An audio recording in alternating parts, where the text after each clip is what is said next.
नमस्कार, लोकस्वर टीवी में आपका स्वागत है। मैं हूं प्रियंका। खबरों में आगे बढ़ेंगे, मगर उससे पहले सुर्खियों पर एक नजर।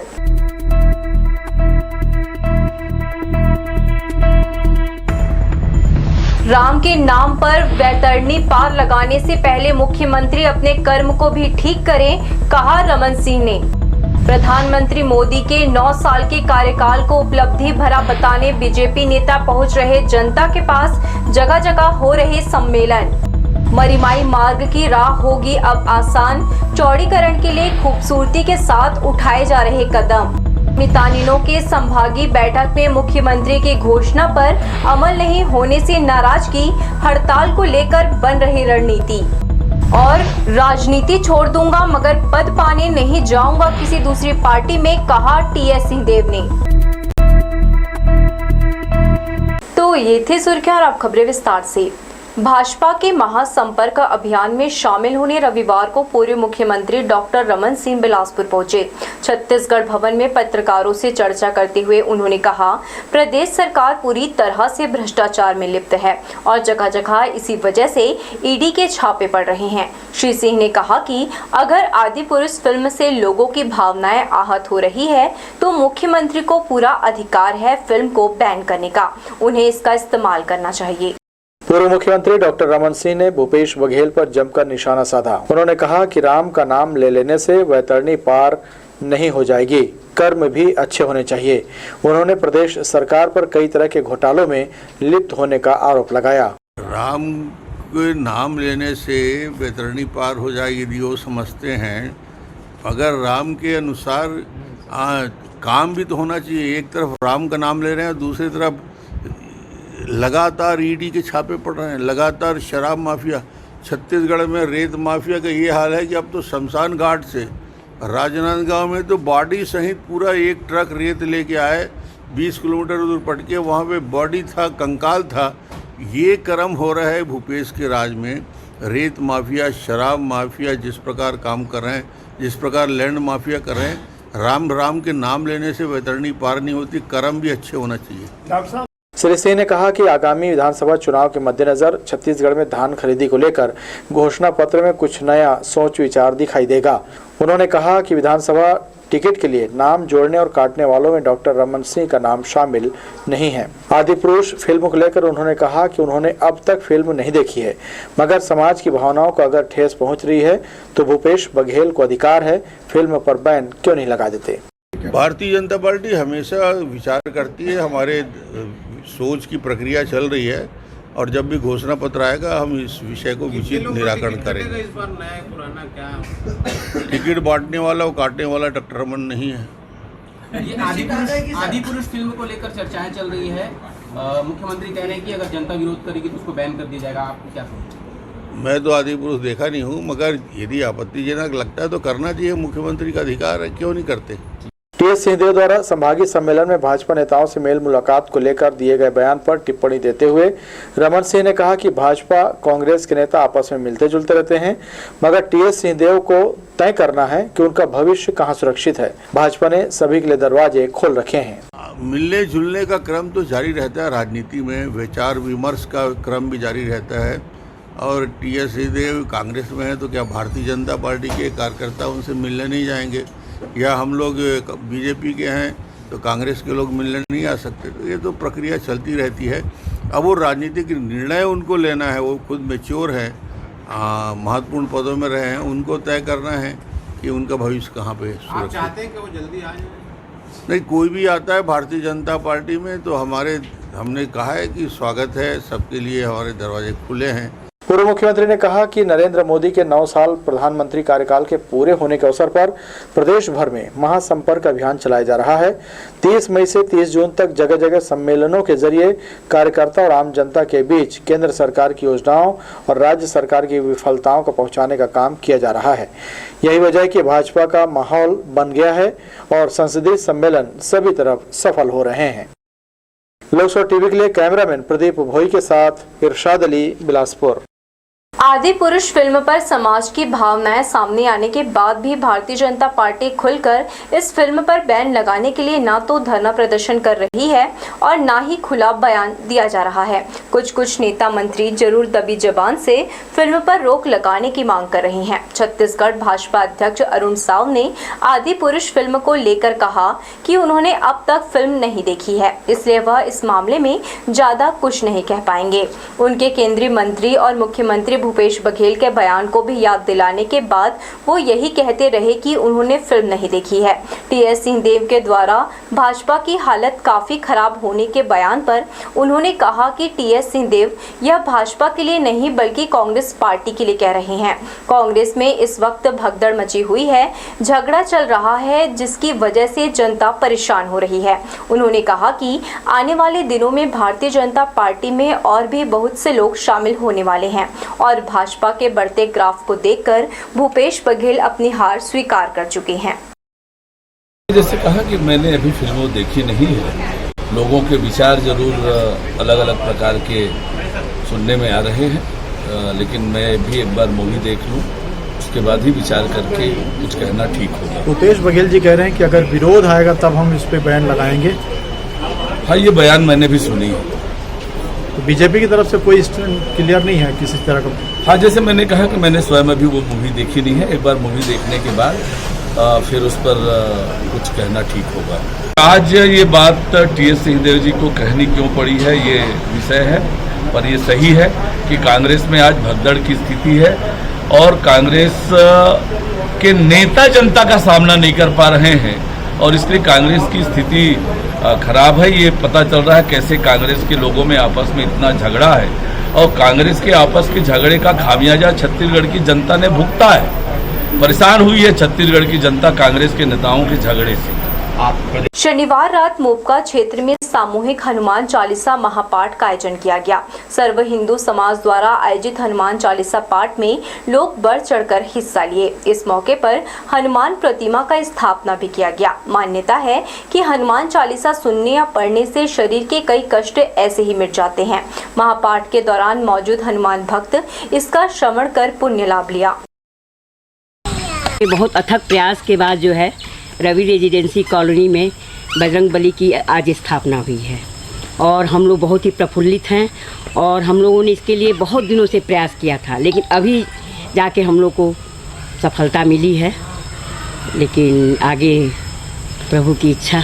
अभी तो हम लोग देखिए पूजा पाठ अभी हम लोग स्वयं कर रहे हैं, लेकिन निकट भविष्य में हम लोग पूरी योजना के तहत जो भी लगेगा हम लोग करेंगे। हमने हनुमान जी की मूर्ति की स्थापना की है और हमारा उद्देश्य है कि यहाँ पे हनुमान जी आएँ और धर्म का एक स्थापना हो। और हमने अथक प्रयास के बाद आज प्राण प्रतिष्ठा हमने कल कर दी है मूर्तियों की और हम चाह रहे हैं कि धीरे से इस मूर्ति का जो सजीव जो है और थोड़ा सा मंदिर को और थोड़ा सा जीर्णोद्धार करें, तो उसमें हम प्रयासरत और कार्यरत हैं। रजक समाज बिलासपुर संभाग द्वारा रविवार को सीएमडी चौक स्थित आईएमए हॉल में स्वैच्छिक रक्तदान शिविर का आयोजन किया गया। शिविर में समाज के लोगों ने बढ़ चढ़कर रक्तदान किया। जज्बा वेलफेयर सोसाइटी द्वारा थैलीसीमिया पीड़ित बच्चों के लिए रक्तदान शिविर लगाया जाता है। शिविर में पहुंचे सभी रक्तदाताओं को विशेष उपहार के साथ प्रशस्ति पत्र देकर उनका सम्मान किया गया।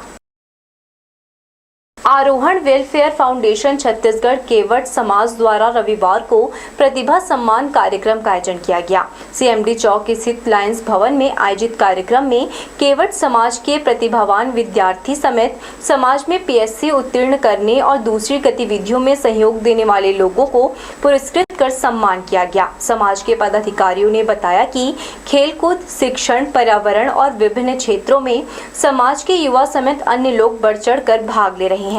समारोह में बिलासपुर जिले के अलावा रायपुर, दुर्ग, भिलाई, राजनांदगांव, गरियाबंद, धमतरी समेत दूसरे जिले से आए समाज के लोग यहां मौजूद रहे।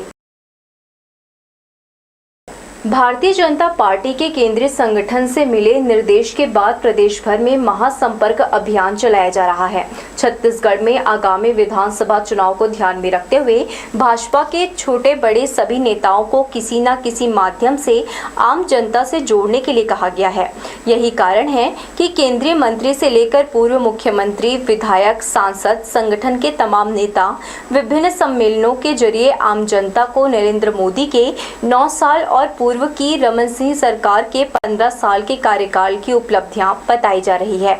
बीते दिनों किए गए तमाम कार्यों और दिए गए लाभ जनता को याद दिलाया जा रहा है। रविवार की शाम को झूलेलाल मंगलम तिफरा में व्यापारी, उद्योगपति और भाजपा कार्यकर्ताओं का सम्मेलन आयोजित किया गया, जहां पूर्व मुख्यमंत्री डॉक्टर रमन सिंह, सांसद अरुण साव, क्षेत्रीय विधायक धर्मलाल कौशिक, पूर्व मंत्री अमर अग्रवाल, हर्षिता पांडे सहित तमाम वरिष्ठ नेताओं ने उद्योगपतियों के सामने भाजपा के कार्यों को विस्तार पूर्वक रखा।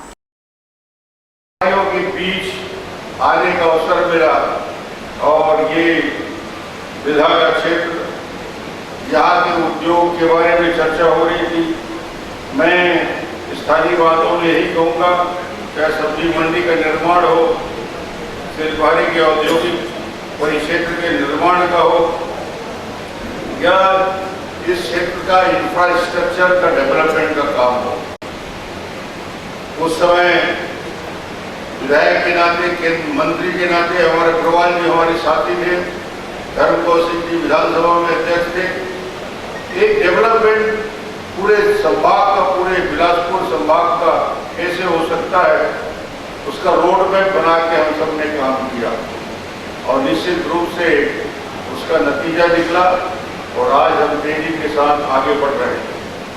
देश के आस्था और विश्वास का केंद्र बनकर नरेंद्र मोदी जी को देश की जनता ने आशीर्वाद दिया, देश के प्रधानमंत्री बने और आज उनके कार्यकाल का 9 साल पूरा हुआ है। और जब 9 साल के उनके काम का आकलन करते हैं तो पाते हैं कि ये 9 साल सेवा, सुशासन और गरीब कल्याण के रहे हैं। ये 9 साल बेमिसाल रहे हैं। ये 9 साल विकास को समर्पित रहे हैं। हर क्षेत्र में देश ने तरक्की की है। नरेंद्र मोदी के प्रधानमंत्री कार्यकाल का 9 साल पूरा होने के अवसर पर भारतीय जनता पार्टी जगह जगह विभिन्न प्रकार के सम्मेलन आयोजित कर आम जनता के बीच अपनी पहुंच बना रही है। लोकसभा और विधानसभा स्तरीय सम्मेलनों के जरिए वे केंद्र सरकार की उपलब्धियां और राज्य सरकार की नाकामियों को गिना रहे हैं। छत्तीसगढ़ सहित 5 राज्यों में नवंबर-दिसंबर में विधानसभा चुनाव होने जा रहे हैं। इसको ध्यान में रखते हुए भारतीय जनता पार्टी पूरा ध्यान इन राज्यों पर लगा चुकी है। छत्तीसगढ़ में भी भाजपा के बड़े बड़े नेता और मंत्रियों के दौरे शुरू हो चुके हैं। नरेंद्र मोदी के प्रधानमंत्री बनने के 9 साल पूरे होने के अवसर पर भाजपा के नेता विधानसभा और लोकसभा स्तरीय सम्मेलन आयोजित कर आम जनता के बीच अपनी उपस्थिति दर्ज करा रहे हैं। रविवार को केंद्र सरकार की योजनाओं से लाभान्वित लोगों के लिए तिलक नगर स्थित राम मंदिर सभागृह में बिलासपुर विधानसभा स्तरीय लाभार्थी सम्मेलन का आयोजन किया गया, जिसमें पूर्व मंत्री अमर अग्रवाल ने केंद्र सरकार की विभिन्न योजनाओं से मिलने वाले लाभ की जानकारी दी। वहीं छत्तीसगढ़ सरकार के द्वारा किए जा रहे जन विरोधी कार्यों की आलोचना की। उन्होंने कहा कि अब यहाँ की जनता ने मान लिया है कि इस प्रदेश में भी डबल इंजन की सरकार होनी चाहिए। प्रधानमंत्री जी ने जो गरीबों के लिए योजना चलाई, उन योजनाओं का लाभ जिनको मिला उनसे हम उनके विचार सुनने के लिए लाभार्थी सम्मेलन का आयोजन किया। तो सब मोदी जी की सरकार से प्रसन्न हैं कि उनको मकान मिला, कोरोना काल में टीके लगे, 5 किलो चावल मिला, उज्ज्वला गैस मिली, आवास मिला। लेकिन अब जो 20,000 मकान बनने थे, जो राज्य की सरकार ने रोका है, उसको लेके नाराज़गी है। और चावल जो प्रत्येक व्यक्ति 5 किलो था, एक कार्ड में 4 थे, उनको 20 मिलना चाहिए लेकिन 5 ही मिला, उस बात पे नाराज़गी है।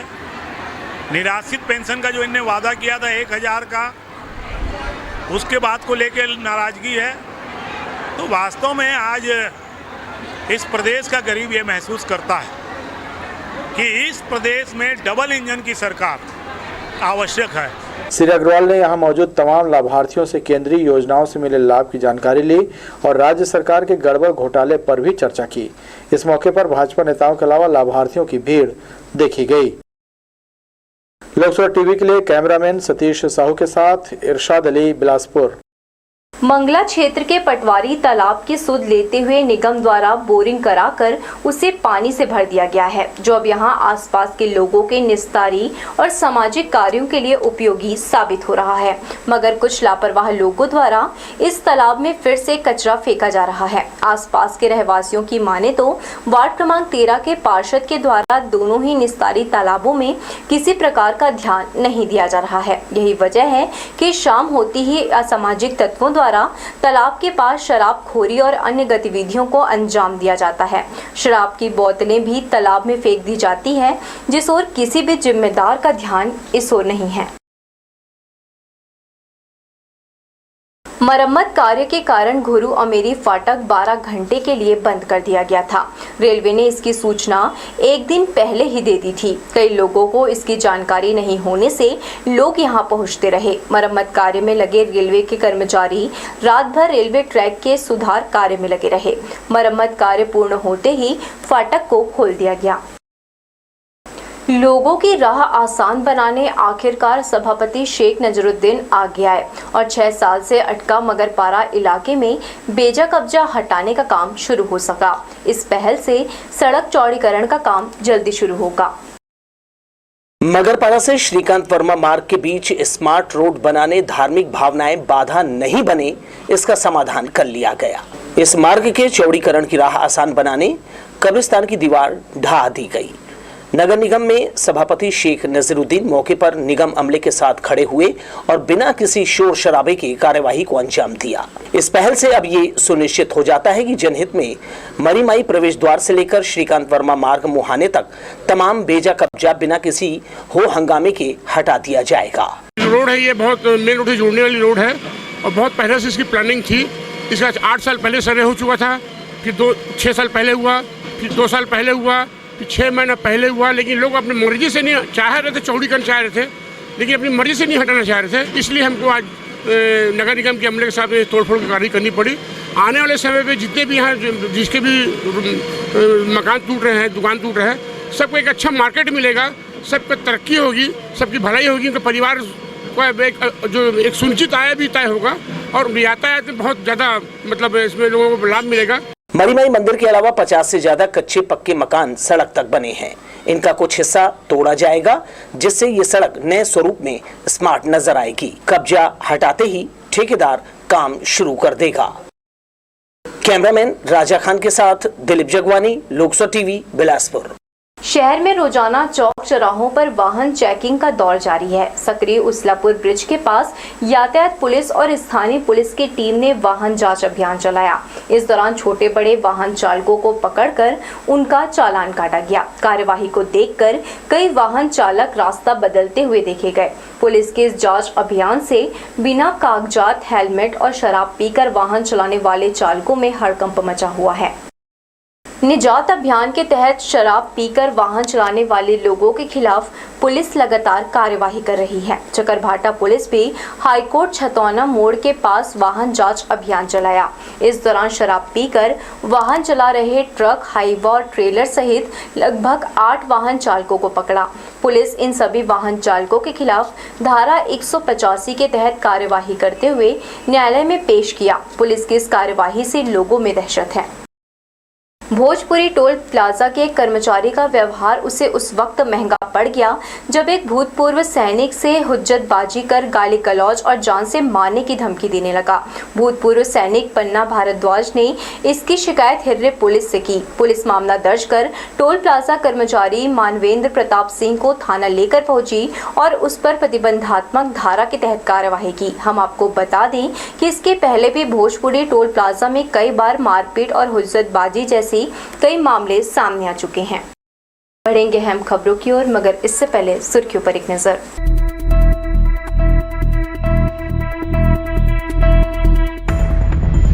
राम के नाम पर वैतरणी पार लगाने से पहले मुख्यमंत्री अपने कर्म को भी ठीक करें, कहा रमन सिंह ने। प्रधानमंत्री मोदी के 9 साल के कार्यकाल को उपलब्धि भरा बताने बीजेपी नेता पहुंच रहे जनता के पास, जगह जगह हो रहे सम्मेलन। मरीमाई मार्ग की राह होगी अब आसान, चौड़ीकरण के लिए खूबसूरती के साथ उठाए जा रहे कदम। मितानिनों के संभागीय बैठक में मुख्यमंत्री की घोषणा पर अमल नहीं होने से नाराजगी, हड़ताल को लेकर बन रही रणनीति। और राजनीति छोड़ दूंगा मगर पद पाने नहीं जाऊंगा किसी दूसरी पार्टी में, कहा टीएस सिंहदेव ने। संभागीय बैठक में प्रोत्साहन राशि का मामला फिर से गर्मा गया। मितानिनों की हड़ताल खत्म कराने मुख्यमंत्री भूपेश बघेल ने इस वर्ष बजट में 2250 रुपए देने की घोषणा की थी, जिसका अब तक अता पता नहीं है। रविवार को संभागीय बैठक में इस पर चर्चा की गई। इमलीपाड़ा के यादव भवन में मितानिन संघ की संभागीय बैठक हुई, जिसमें सभी 6 जिलों के जिलाध्यक्ष के अलावा अन्य पदाधिकारी शामिल हुए। इस वर्ष बजट में मुख्यमंत्री की प्रोत्साहन राशि 2250 रुपए की घोषणा पर अमल नहीं करने पर नाराजगी जाहिर की गई। साथ ही 5 बिंदुओं पर पूर्व में की गई हड़ताल पर विमर्श किया। जो सरकार का घोषणा जो 2250 रुपया है, वो हमारे मितानिन बहनों को तत्काल मिलना प्रारंभ हो और हमारे अन्य जो साथी छूटे हुए हैं उनको भी वो राशि प्रदान किया जाए। इसलिए हम लोग संगठन का पूरे संभाग के माध्यम से बिलासपुर संभाग का बैठक आज हम यादव भवन में रखे हैं। मितानिन संघ ने कहा है स्कूल में हेडमास्टर के पद पर समायोजन का वादा शासन पूरा करे। मितानिन प्रशिक्षक, ब्लॉक समन्वयक, स्वास्थ्य पंचायत समन्वयक, aerial coordinator, help desk facilitator का मासिक भविष्य निधि राशि की मांग जारी रखने का निर्णय लिया है। जो हमारी मितानिन बहनों को 2200 रुपये देना था वो भी अभी तक पेंडिंग में है, नहीं दिए हैं। और जो हम मितानिन बहनों के साथ साथ सभी एमटी, बीसी और हेल्प डेस्क, एसपीएस, इनको भी ये राशि दिया जाए। यही हम सोच विचार के आज संघ के माध्यम से यहाँ बैठक रखे गए हैं। मितानिन संघ ने कहा है प्रोत्साहन राशि इस माह से दिया जाए। इस शर्त पर हड़ताल खत्म किया गया था। शेष मांगे यथावत है, जिस पर भूपेश सरकार से उन्हें पूरा करने उम्मीद है। कैमरामैन सतीश साहू के साथ दिलीप जगवानी, लोकसो TV, Bilaspur. East Coast Railway के संबलपुर रेल मंडल के लखना नेवापार सेक्शन के बीच पुल निर्माण का कार्य चल रहा है। इस कार्य के चलते रेलवे ने कई यात्री गाड़ियों का परिचालन प्रभावित किया है। 19, 21, 24 जून को बिलासपुर टिटलागढ़ पैसेंजर को बिलासपुर संबलपुर के बीच रद्द किया गया है। इसके साथ ही जूनागढ़ रोड रायपुर पैसेंजर रविवार को रद्द रही। वहीं कुछ गाड़ियां पुल निर्माण कार्य के चलते अपने निर्धारित समय से 2 से 3 घंटे विलंब से बिलासपुर स्टेशन पहुंची। रेल यात्रियों को इन दिनों काफी परेशानियों का सामना करना पड़ रहा है। खास तौर पर स्लीपर कोच के यात्री खासे परेशान हैं। मालगाड़ी के पासिंग के नाम पर यात्री गाड़ियों को आउटर पर रोक दिया जा रहा है। ट्रेनों में बैठे यात्री गर्मी से बेहद हलाकान हो रहे हैं। यही नहीं, बोगियों में लगे कुछ पंखे भी बंद हैं, जिससे उनकी परेशानियां बढ़ी हुई हैं। बिल्हा थाना क्षेत्र के दगौरी स्टेशन के पास ट्रेन की चपेट में आने से युवक की मौके पर ही मौत हो गई। मृतक विशाल निषाद दगौरी का रहने वाला है। सूचना मिलते ही बिल्हा पुलिस मौके पर पहुंची और पंचनामा कार्यवाही कर शव को पोस्टमार्टम के लिए बिल्हा रवाना कर दिया। परिजनों का बयान दर्ज कर पुलिस आगे की कार्यवाही कर रही है। पाली ब्लॉक के ग्राम नुनेरा की रहने वाली 60 वर्षीय महिला खाना बनाते वक्त आगजनी का शिकार हो गई। आनन फानन में परिजनों ने उसे सिम्स में लाकर भर्ती कराया। परिजनों के अनुसार रात 8 बजे भोजन तैयार करते वक्त महिला की साड़ी में अचानक आग पकड़ ली और उसकी चपेट में आकर वह गंभीर रूप से झुलस गई। सिम्स में उपचार के दौरान उसकी मौत हो गई। सिम्स चौकी ने मर्ग कायम कर लिया है। अस्पताली मेमो प्राप्त हुआ है, जिसमें तिलकुंवर पति वाइफ चतुर सिंह कोराम, उम्र 60 साल, ग्राम नुनेरा, थाना पाली, जिला कोरबा की है। यह दिनांक 13/6/23 को खाना बनाते वक्त अचानक चूल्हे की आग से जल गई थी, जिसका उपचार चल रहा था और उपचार के दौरान कल ये शाम के 4 बजे मृत्यु हो गया है, जिसका पंचनामा कार्रवाई कर संबंधित थाना को डायरी भेज देंगे। राजा दाहिर सेन के बलिदान दिवस पर सिंधी समाज ने रक्तदान कर परोपकार का संदेश दिया। बाबा टेऊराम सेवा मंडली और सेवा एक नई पहल संगठन ने मिलकर 25 यूनिट रक्त एकत्र किया। धर्म प्रेमी राजा ताहिर सेन को उनके बलिदान दिवस पर सिंधी समाज ने रक्तदान कर श्रद्धांजलि दी। धर्म और प्रजा की रक्षा के लिए प्राणों की आहुति देने वाले वे सिंध के अंतिम राजा हुए। शहर के एक निजी ब्लड बैंक में बाबा टेऊराम सेवा मंडली और सेवा एक नई पहल संगठन के 25 से ज्यादा सदस्यों ने रक्तदान किया। जरूरतमंदों की मदद करने की खुशी इनके चेहरे पर दिखाई दी। हम वीर राजा दाहिर सेन के स्मृति में कुछ न कुछ सेवा कार्य करते हैं और हर बार हम सेवा कार्य बदल देते हैं। इस बार भैया ने हमको निर्देशित किया कि रक्तदान किया जाए, क्योंकि समाज में सिंधी समाज में रक्तदान महिलाएं जरा कम करती हैं। तो आज हमने वही फोकस किया कि हमारी जो बहनें हैं, बेटियां हैं, वो रक्तदान करें। ये हमारा आज का ध्येय था।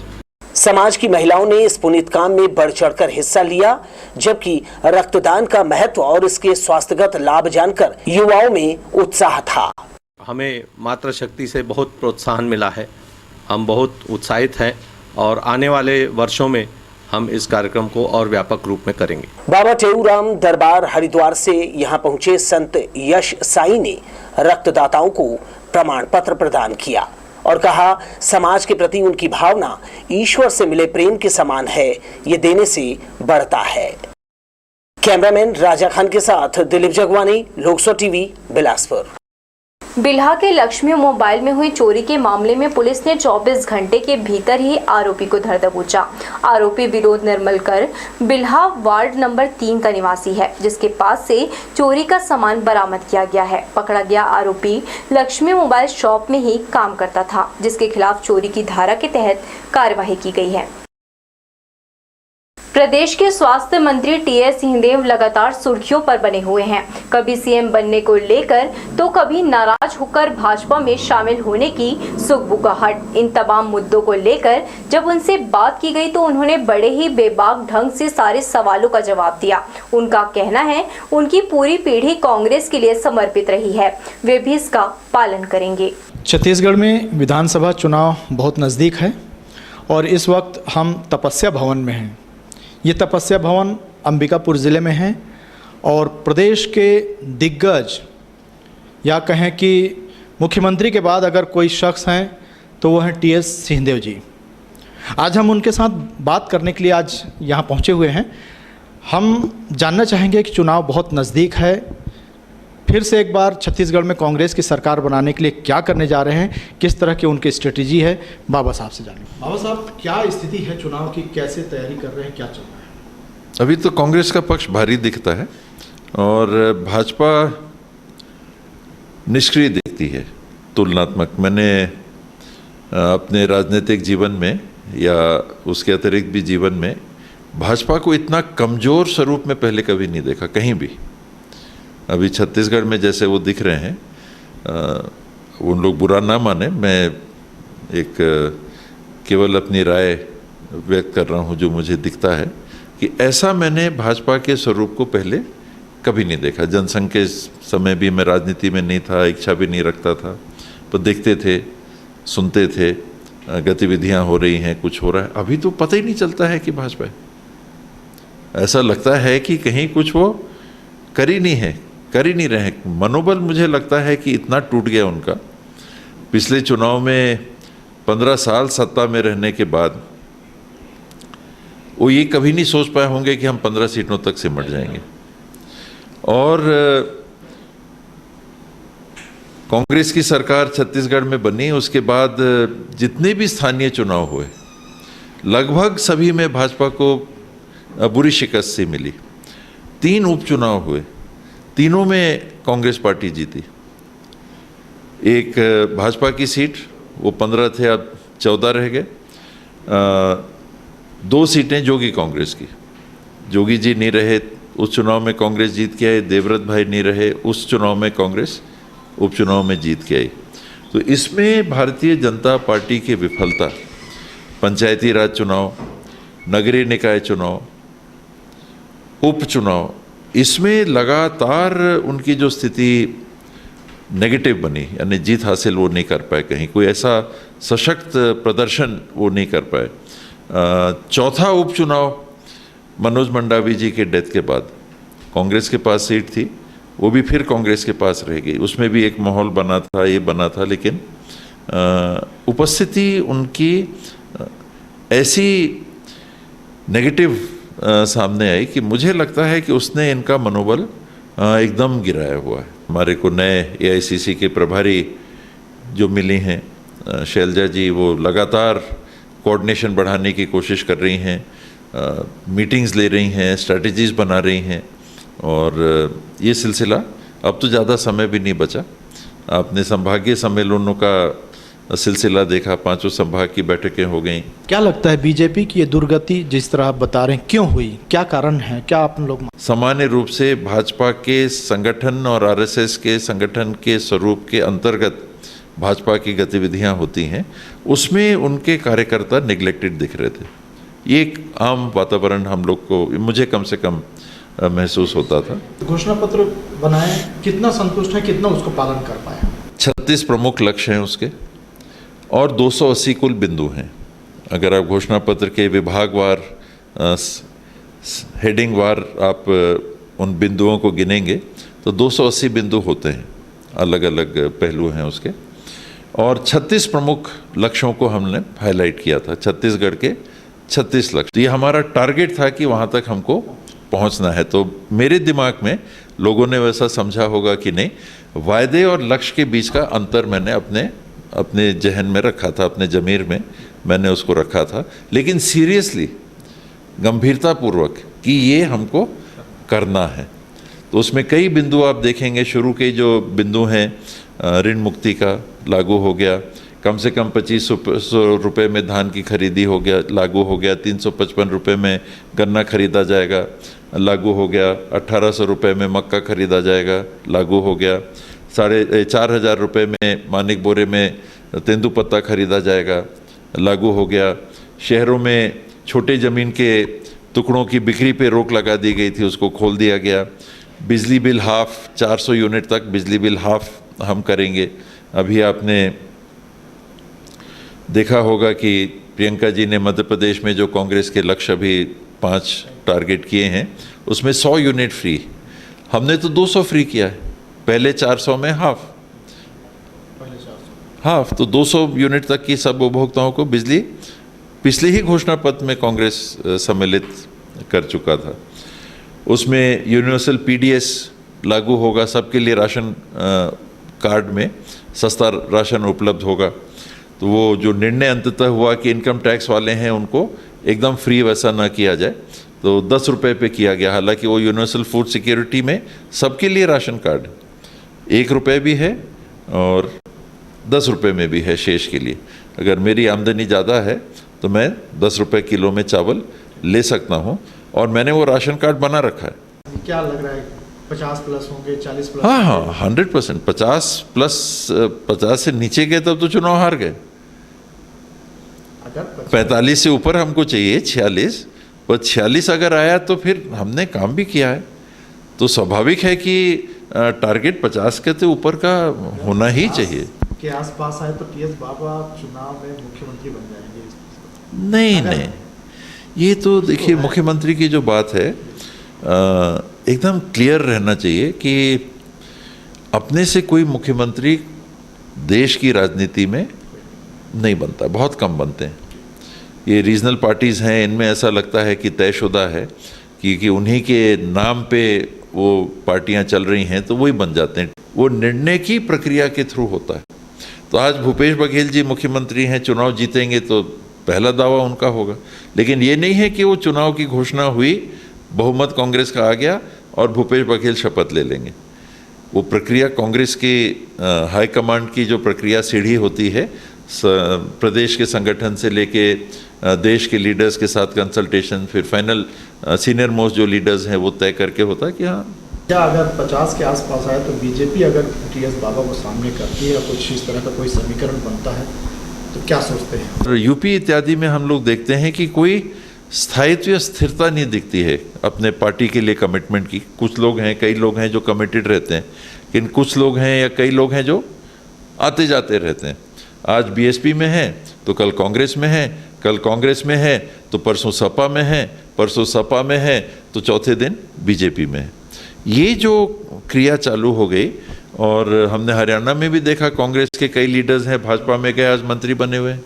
इस परिस्थिति में लोग ये आकलन करते हैं कि टीएस बाबा का नाम मुख्यमंत्री में चला था, ये नहीं हो पाया।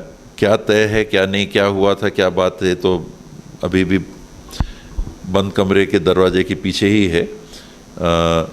लेकिन बाबा क्योंकि मुख्यमंत्री का नाम चला और नहीं बने तो संतुष्ट नहीं होंगे, तो ये भी जरूर इधर उधर जाएंगे।